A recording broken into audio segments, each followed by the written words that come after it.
to pay $3,901 a month in child support. And the man dubbed the world's most wanted deadbeat dad. There's nothing worse than a man that can be everything to everybody else except a father to his own child. I wonder how deadbeat dads feel on Father's Day. Robert Sand, and he owes $1.2 million in child support. I am 31, my sister is 30, and my mom just got $18,000 in back pay child support. Someone's baby daddy is behind $10,000. For 60 years, people, women and men alike, have been referring to divorced and non-custodial fathers as deadbeats. To them, men are selfish, heartless pricks who refuse to take responsibility for their children. But in this video, I'm going to give divorced and single mothers the data-driven truth. Non-custodial mothers are less likely than men to pay their full child support to men, and even less likely than them to pay any support at all. Meanwhile, they are more likely to establish a legal support order and are court-ordered to receive more than men.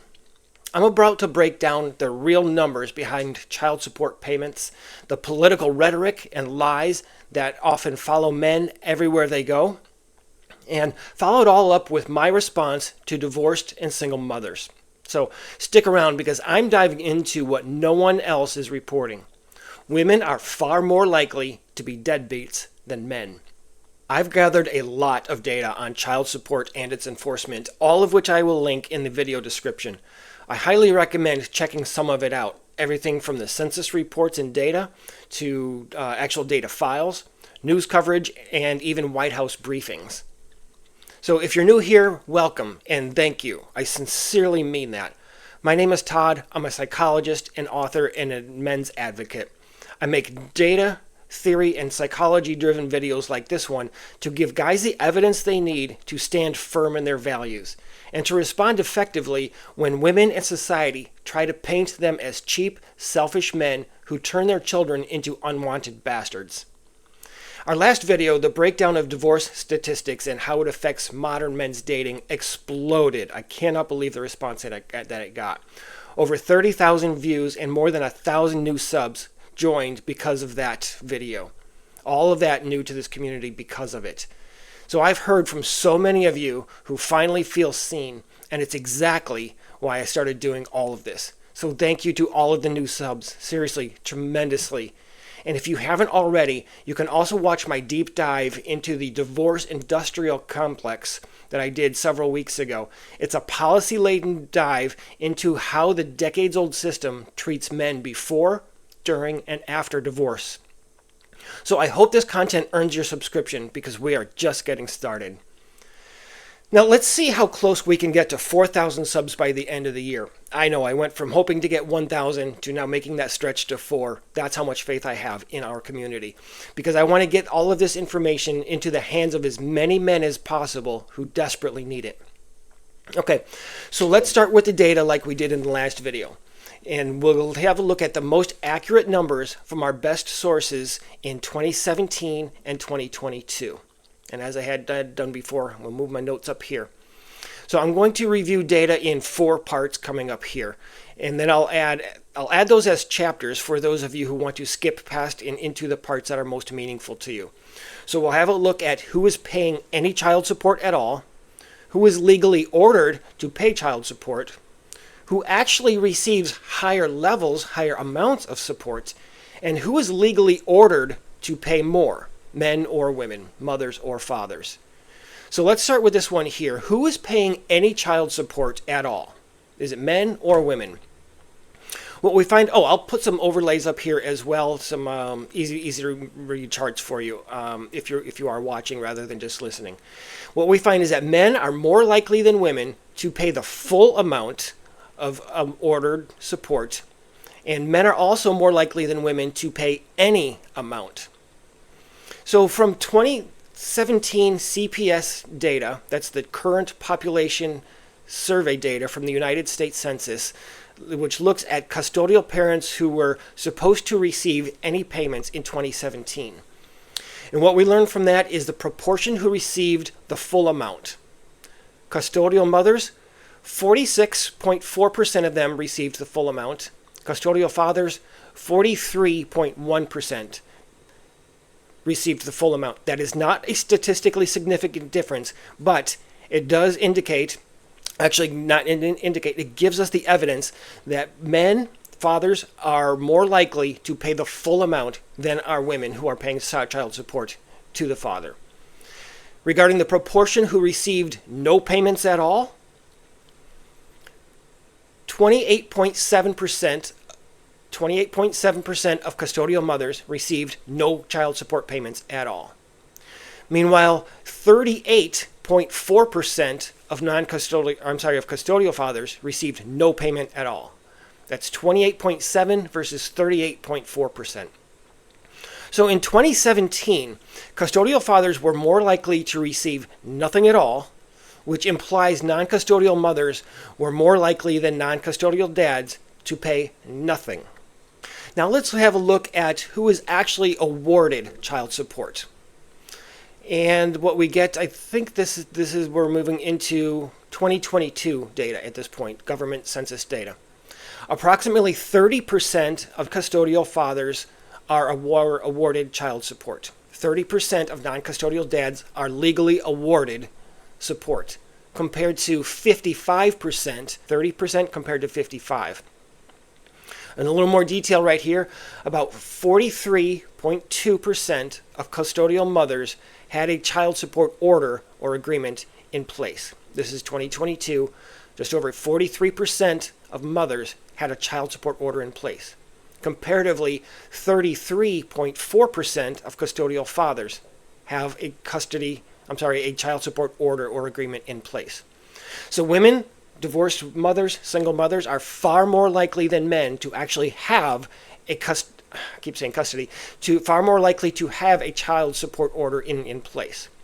So custodial fathers are less likely than mothers to have child support formally in place. And overall, the legal child support agreements has dropped for everyone. This is over time, from 55% in 2003 to about 37% with legal agreements in 2022. So the number of child support agreements, or those that are legal, are declining over years. Now, let's have a look at who is awarded higher levels of support, men or women. Custodial mothers were supposed to receive just over $25 billion and actually received just over 16.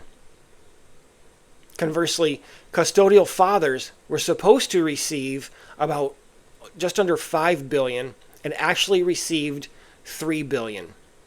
Again, I'll have an overlay here for those of you that are watching. But women supposed to receive $25 billion, did receive $16 billion. Fathers supposed to receive about $5 billion, received $3 billion. So who's ordered to pay more child support at all, mothers or fathers, on an individual basis? What we find through the data is that total custodial parents in 2022, the most recent data we have, number of custodial parents was 13.9 million. 10.9 million were mothers, 3 million were fathers. So 78% of 78.2% of custodial parents are mothers. Just under 22% of custodial parents are fathers. 78 versus 21%. Total child support in 2022. I'm going to break this down just a little bit. Custodial mothers were owed just over $25 billion. They received 16.2. Custodial fathers were owed $4.8 billion and they received $3 billion. If we divide all of those totals by custodial parents for each sex, what we find is that custodial mothers were owed an average now. They were owed custodial mothers in 2022 $2,300 a year. They received $1,500 a year. And one last thing I want to review here before we move on past the data. According to custodial parents with an order, these are the ones that actually have a legal order by a judge. For those that have an order, right, not just the unofficial stuff. This is the ones that are actually legally binding. Custodial mothers with a support order are owed $5,400 a year, they receive $3,400 a year. Those fathers with a court order are owed $4,700 a year and are paid $2,900 a year. Again, I'll have an overlay up here. So we can see the disparity here as well. Men are owed less, given less. Women are owed more, given more. So on a per order basis, the custodial mothers are supposed to receive about 10 to 15% more per year than custodial fathers, and they actually receive about 15 to 16% more on average. So to summarize all of this, and we can get on to more of the commentary and the political rhetoric, men are more likely to pay child support at all. Women who owe support are more likely to pay nothing. Women are significantly more likely than men to have legally enforceable support orders, and custodial fathers are more likely to receive zero support when it is legally owed to them.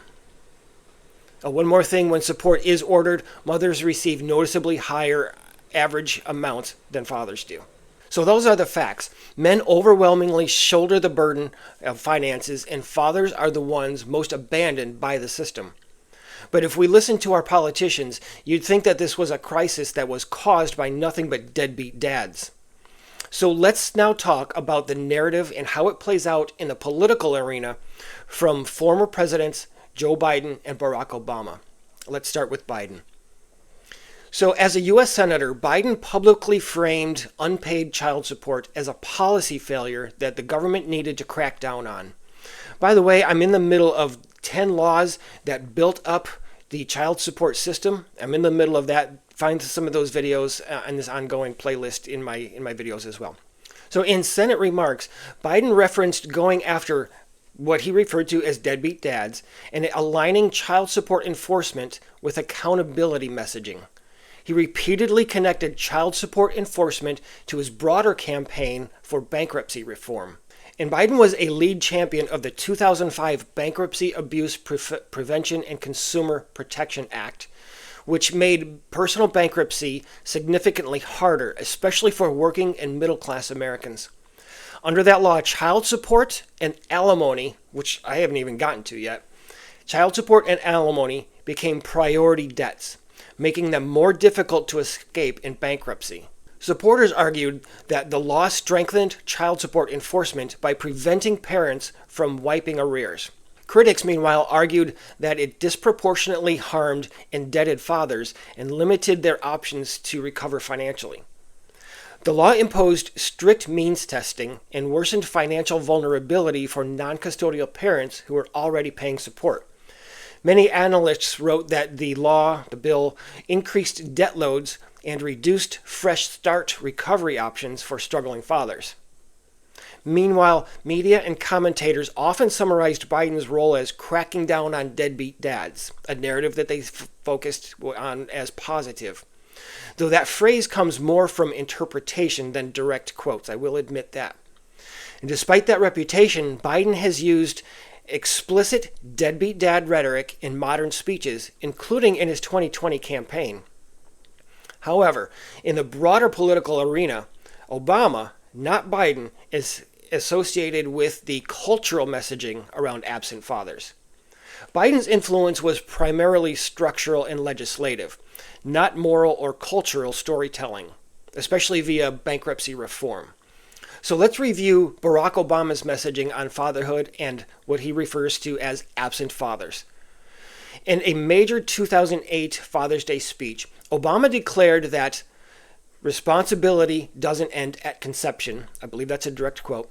We need fathers to recognize that responsibility doesn't just end at conception. And that fatherhood is about raising children, not just creating them. He directly called out absent fathers, urging men to show up emotionally, financially, and physically, especially in communities where father absence was common. As president in 2009, he reiterated that fathers are role models, protectors, and teachers, and emphasized the harm that's caused when dads abandon their responsibilities. Not long after that, in 2010, he launched a national fatherhood and mentoring initiative to encourage responsible fatherhood and reconnect disengaged dads with their children. That initiative reinforced the idea that children need both parents, not just a mother, and that society must support fathers' involvement, not just punish their absence. And throughout his presidency, Obama consistently linked father involvement to reduced poverty, lower violence, and better outcomes, especially for children, as well as community health. His message was moral and cultural, speaking about identity, character, responsibility, things like that, rather than legislative enforcement. And Obama repeatedly positioned fatherhood as a social responsibility, not a private role, a message that he carried from the campaign trail all the way through his time in office. But what's missing from all of this political rhetoric and narrative? It's the fact that mothers are, in every measure of data that we can find, more likely to be deadbeats than men are. Essentially, Biden's impact was legal and financial, including restructuring of bankruptcy in ways that tightened child support enforcement. Meanwhile, Obama's impact was more cultural and rhetorical, steering national conversations on what he believed responsible childhood should look like. What responsible fatherhood should look like. So listen, deadbeat mothers. The data and the political rhetoric make it painfully clear. Men pay more, they comply more, they are awarded less, and they receive less. And yet they're still the ones who are abandoned by this system. But that's never how it's represented in the news, research, feminized circles, academia, or anywhere else. No one reports these truths. So now let's talk about what men are choosing to do with that knowledge, and why they're refusing to have children with you or any other woman. They're not rejecting marriage or fatherhood because they hate families. They're rejecting the risk of being destroyed by them. After watching so many peers lose everything in divorce, whether it's their home, their kids, their reputations, a growing number of men are choosing to protect what's left of their sanity and their security, their finances, maybe most of all. Once a man has seen how quickly he can go from provider to deadbeat in the eyes of the law, the risk is no longer worth whatever reward he may have thought he could get. One birth certificate can become financial obligations that lasts up to 20 years, even if the relationship ends through no fault of his own. Plenty of men end up paying child support into their 60s or 70s, long after they should have been building their retirement and preparing for their golden years. And when that system activates against them, despite them actually being better financial providers and non-custodial parents, it's just not worth it for them.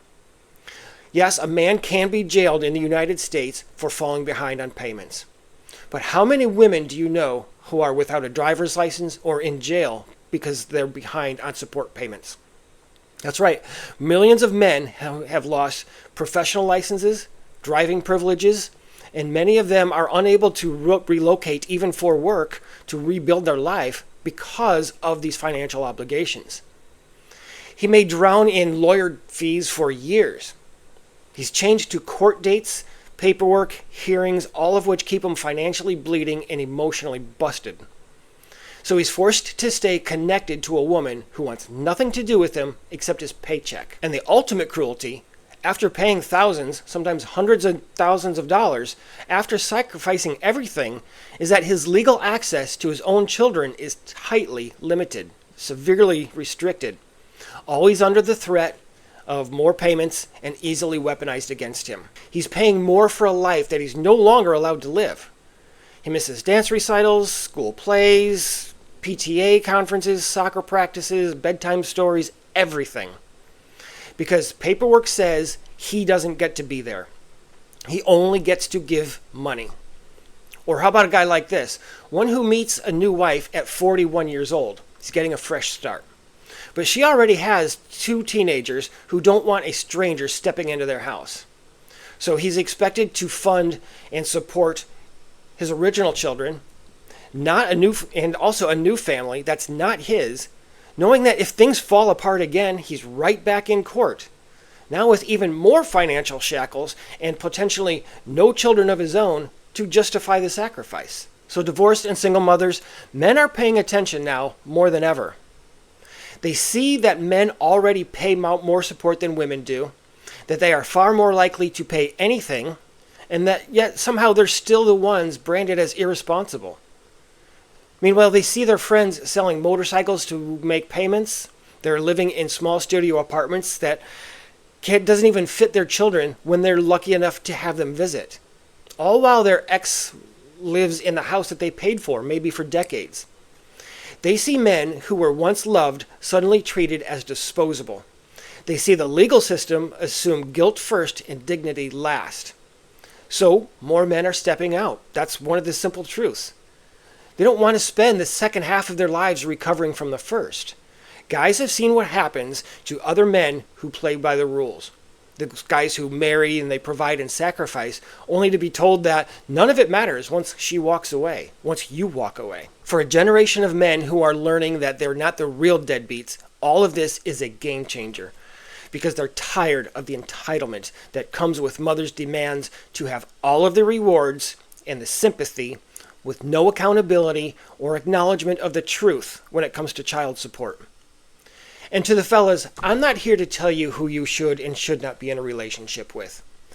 I'm just bringing the commentary along with the facts and for us to have a discussion. So let me know your thoughts in the comments. But I would never be in a relationship with a woman who is collecting child support from or who initiated a divorce from her husband. As I said in previous videos, this is all self-preservation. It's looking at the facts regarding divorce rates, custody outcomes, child support enforcement, all of it, and saying, nope, not this time, not ever again.